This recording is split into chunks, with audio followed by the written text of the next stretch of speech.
Now, of course, one of the other consequences too is going to be on not so much a mining tax, but how they deal with it from now on with royalties and so on. And it just happens that one of the big states, Western Australia, mining states, it's just fallen to the coalition and now Queensland. And Colin Barnett has already foreshadowed problems ahead, I think, for the Gillard government. Where do you find iron ore and coal? In Western Australia and Queensland. So it's the other states taxing the mineral states on the false premise that those resources belong to the Commonwealth. They don't, they belong to the states. And if we choose to raise the price in the future, we will do so regardless of any opinion of Wayne Swan, Julia Gillard or Penny Wong. What do you make of that, Laura? Well, I mean, some of us could say, well, some of us eastern states have been supporting Western Australia for a long time, but that would be petty, Barry.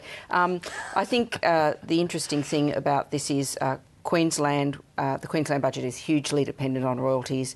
I think Campbell Newman will be looking to jack them up because he's in a bad budgetary position. We've got COAG in a couple of weeks' time. There'll be a fair bit of machismo there about the mining tax. I think there's actually a bit of flexibility here for Julia Gillard if they play smart. This is probably a minority view.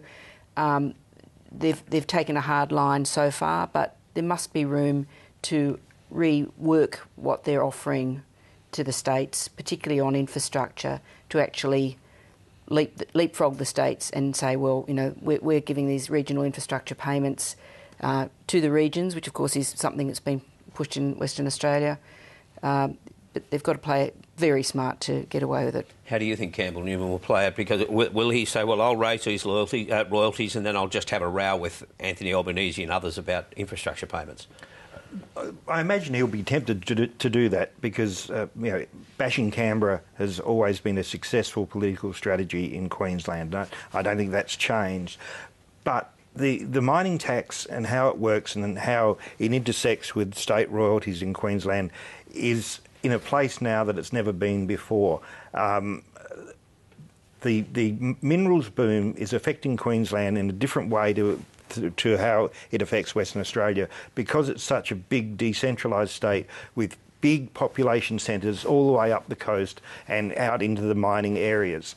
And these places are suffering some of the most shocking economic and social stresses that communities have ever seen.